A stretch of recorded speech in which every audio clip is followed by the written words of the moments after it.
masked, armed men who are in plain clothes that are snatching people off the streets, unwilling to identify themselves.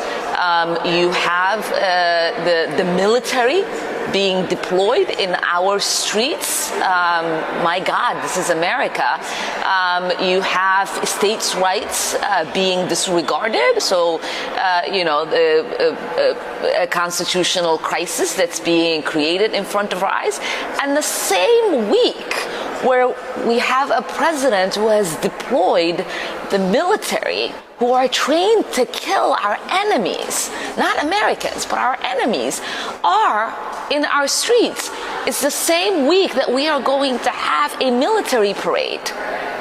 Can you imagine that image that is going to be coming out of our country? I mean, I grew up in a dictatorship.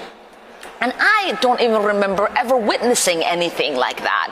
To have a democracy, a beacon of hope for the world to now be turned into one of the worst countries where the military are in our streets without any regard for people's constitutional rights, while our president is spending millions of dollars propping himself up like a failed dictator with